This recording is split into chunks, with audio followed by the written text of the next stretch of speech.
Hey everybody, Al Fragnoli, Zach Sooty, League of Leaders coming at you this Sunday. We're joined today by Zach Freeman. Zach is the founder of the Wiffle Ball Bonanza, a charitable event that helps raise funds for type 1 diabetes. Thanks for joining us today, Zach. Thank you, Al. I'm glad to be here. Thanks a lot, guys. Awesome. We got a couple of questions that we want to talk to you a little bit about today with your Wiffle Ball Bonanza event that you host every single year. Tell us a little bit more about the Wiffle Ball Bonanza. Why did you start the event? What do the proceeds go to? And how has it grown or changed over the past couple of years since you started it?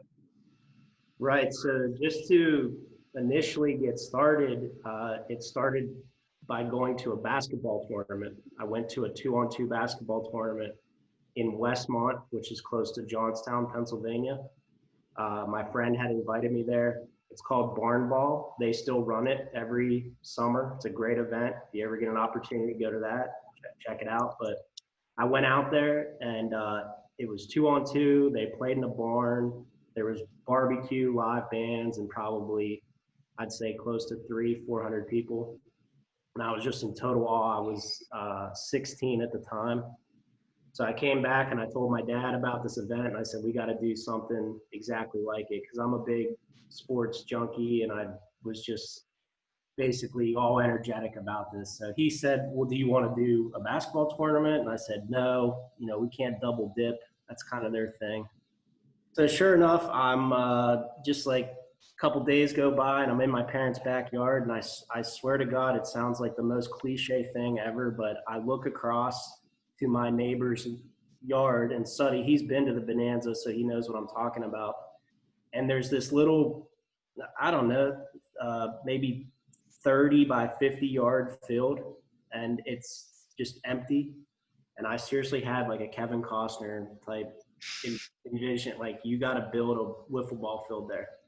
So I went over to my neighbor Gary's house, and it was kind of like the relationship at that time of like the Sandlot. I was afraid to like go knock on the door. It's an old, I just envisioned like this guy was going to say, you're a punk, get off my yard. So I knocked and I said, Gary, I was just wondering, I was going to invite a few buddies over and play wiffle ball in the side yard. Would that be okay? And he was ecstatic. It's like, he couldn't have been happier. He said, yeah, absolutely. What do you need? So the first year we just got like hay bales and construction fence and stuff. And I invited, I don't know, there were 11 people. I made 12, the original 12. And everybody had a pretty good time. And the only intent was to just play wiffle ball. That's how it started. I love baseball and I played wiffle ball growing up. I'm sure you guys did too. And that's how year one started. And the reason it kind of got in the fast lane and grew is I was 17 when that happened. I said 16 earlier, but the next summer I had graduated from high school. So I was having a graduation party and I knew more people would be at the event. So I got t-shirts made and I got an idea of kind of who would be at the party, and I made teams and gave it the name Wiffle Ball Bonanza because I'm a big fan of alliteration. I think it helps with events. So like 40 people showed up. I cut the grass like Augusta National, and they loved it. There were a couple 40-year-olds at the time. I'm 18. All my buddies are young too, so everybody was just hadn't played wiffle ball in years, and they loved it. And year 3 came back, and it's just grown ever since then. That's awesome, Zach. And I've been a part of it the last couple of years, and it's grown just within the last couple of years. But I must say, it is one of the best days of the year for the locals in the area. And now you're seeing a lot of people come from out of the area. But my girlfriend, fiance now would drop me off at 8 a.m.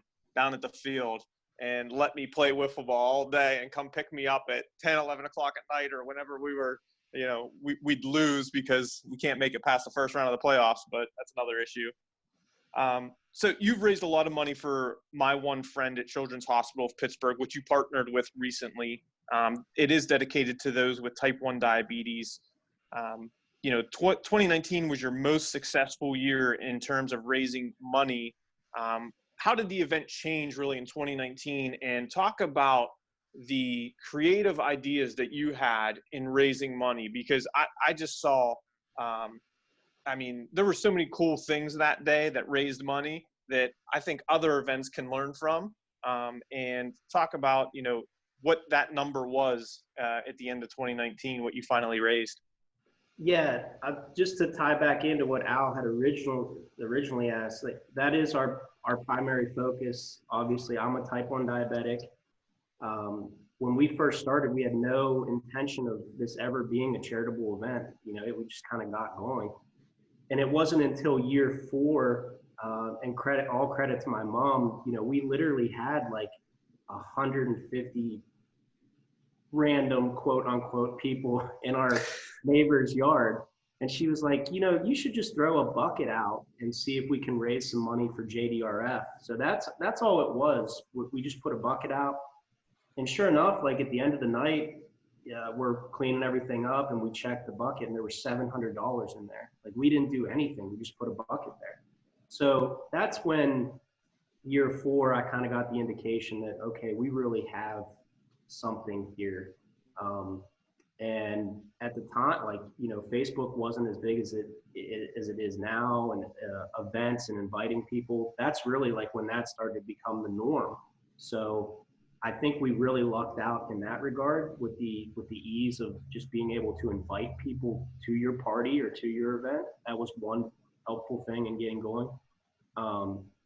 But over the years, like you mentioned, ways that we've been able to raise more money, I would say, number one, 2014, we replicated Forbes Field. That's a lot of what creates the event's mystique. We didn't announce it to anybody or anything. My neighbor and we just built Forbes Field, and all the people that had come the years prior, they were probably expecting like orange construction fence and a camper in right field, but that was number one. And once we had that, then we had some weight to push around, if you will. People were not only coming to play wiffle ball, but they were coming to capitalize on their nostalgia with the Pirates, their childhood baseball experiences, and just basically see a really unique thing, like stop on a roadside and sit in the biggest chair type thing. So we had that going for us. And then over the years, what we've done, and I think probably say like the last 2 is when it's really hit, is we've put a stronger importance on the teams for fundraising. For years and years, we went by with a younger audience, just my friends, just beer drinking, having a good time, and not really putting the grand scheme into perspective. But over the years, obviously, everybody's gotten a little bit older. They've matured in their careers. They still try to drink as much beer, but that's really helped. And we've leveraged fundraising with getting into the playoffs. And that, in credit to the organization that I mentioned, Slam T1D in Vermont, they have a similar format. So that, you go out, you learn different things, you bring them back, and they help you grow. That's been helpful. And then in addition to like putting some more emphasis on the teams and the team captains, we obviously do fundraising things throughout the day with different raffle items. And that's been very helpful with local businesses and stuff. Like, for example, a teammate of Suddy's owns a tattoo shop, Juice. He always puts like $100 gift card in there. And that's literally one of our biggest fundraisers. There's a lot of people that see that. I've been to a lot of events. I've never seen like a tattoo raffled off. And, we've gotten fire pits. We get beer golf bags and bar memorabilia. Like, my brother won a big Yingling mirror one year. that stuff really generates probably throughout the day, probably close to $2,000 for us. Um, and 2019 being the biggest year, we hit 50K. I think really what that all just comes back to is we, number one, educating our captains. You got to have really good captains. It's always going to be an 80-20 principle. 20% of your people are going to do 80% of the work. So we get a bulk of good captains at the top. We had 7 teams last year raise over $1,000 each. We had one team raise over 2,000, and then we had another team raise over 6. So, not all of our team, and that in any event that you are going to run, not every team or every individual is going to raise a ton of money. But, you got to really emphasize those 3 or 4 or 5 people at the top that it's clicked for them and they get it. That's where the majority of your funds are going to come from, in addition to things like sponsorship, and just trying to promote local business, stuff like that. Awesome. So what is your proudest wiffle ball bonanza moment? Personally, I hit a walk-off in a playoff game against, oh my gosh, I forget the team, but I was on my cousin's team. I have a few younger cousins that they play with their dads, so it's a really unique team. Their dads are probably mid 40s. My cousins are now turning 18, 19, 20. And myself, I'm kind of in that middle of the pack there. So we were fortunate. We made a good little run and we won a playoff game, got into the championship, but I hit a walk-off in that first round playoff game. In the moment, I had to keep it cool because Sonny, I'm the event host, I can't losing it. But when that ball was carrying, I was like, this is amazing. I'm losing my mind. So that's my proudest moment on the field. But I would say, again, not to be cliche, but it is a ton of work for my family and I. It's only one day. The stadium comes down each year. We don't keep it up. So just to see the conclusion of a bonanza without anybody getting hurt, not anybody being too upset. I mean, you could run an Easter egg hunt. Somebody's going to get mad, So we have, and it's competitive. I mean, it's a competitive day. So yeah. So everybody's there for the right reasons to raise money, but everybody wants to win too. No doubt about it. And that's healthy. That's good. That's what we want. But if you can just get through that type of event with everybody being relatively happy, had a good day, no injuries, and then people are talking about it weeks after, years after, that's definitely the happiest moments for me. And I think we've done that for 13 years now, which is a huge credit to my family and the people that we have at the event. We have a really good nucleus of people that get it. They understand what the bonanza is really about. Zach, you mentioned just now that you've been doing this would have been year 13. What are some of your vision and goals for the future of Bonanza? You've been doing it for a while now, so where do you see it going into the future? Yeah, number one, this year's been crazy for everybody all across the board, but I would say that for us personally, as a family and as a team, it was good to get this break in 2020. I've never lost enthusiasm for it, but it does wear you down. This is the first summer I've ever had just to enjoy completely to myself, and that's been refreshing. So I'm really looking forward to 2021. We've got all of our teams registered. We partnered with Mighty Cause last year to do online fundraising, which is similar to, I'm sure you guys have used a CrowdRise or GoFundMe. So our teams and our teams and our players are going to see competitively where they're at on the fundraising, which is something we've never done before. That'll really help. My personal goal for next year would be to raise over $100,000. we raised 50 without any of these tools that I'm mentioning now in place.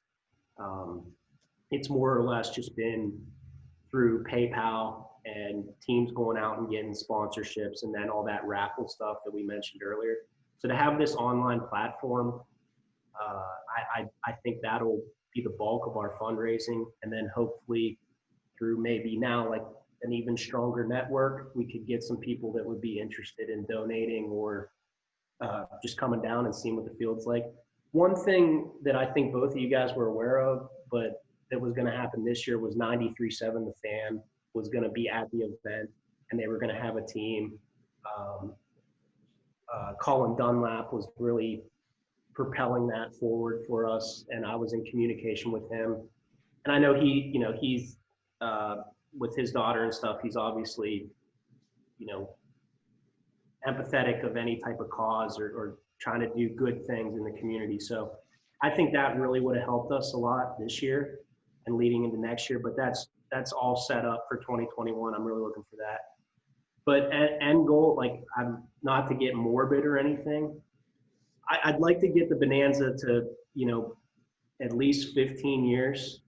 And at that point, I'll be 31, 32. I think we're going to have to start looking at, transitioning this into a golf outing or something like that and take something more sustainable. Yeah, because it's just so much work with the field. If we were able to keep the field up permanently, I think it'd be a no-brainer. We could keep it going, but it's just a lot on my family and none of us want this to be our, full-time endeavor per se. It's just one day in the summer that we love to see everybody come back and just have a great time. So I think a couple years down the road, wrap things up beautifully, have the best Bonanza of all time, fireworks, the Clarks, just basically burn the town to the ground. And then we'll go out and play at Champion Lakes or Ligonier or Seven Springs. We'll do a golf outing, and that'll be more sustainable for the next 10 years.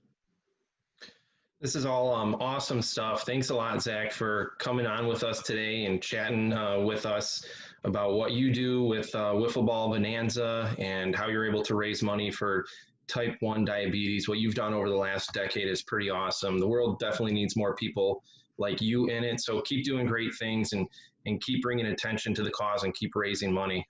Thanks again for coming on with us, Zach. Yeah, thanks, guys. I really appreciate it. If you need any info about what we do, you could just check us out on wiffleballbonanza.com. Our social media handles are @BonanzaTime, and I post on there pretty regularly. We'll be doing some cool things this fall with Children's Hospital of Pittsburgh. We're trying to initiate a program where every person diagnosed with type 1 at Children's will receive a medical ID bracelet from us. We'll fund that. And that's really just what the last, 3-5 years of significant fundraising have set up for us. Awesome. And we'll share some of those links to our page. Also, the link to donate. And if you're going to donate, Wicked Googly is a team you could donate to. I would highly recommend donating to the Googly Guzzlers. They're local favorite. They can't get over the hump, brother. Probably because they got Sooty on that team. The arm's getting old. Yeah. So it doesn't prevent you from picking up those 12 ounces throughout the day, though. All right. Thanks again, Zach. Appreciate it. All right. Thanks, Zach.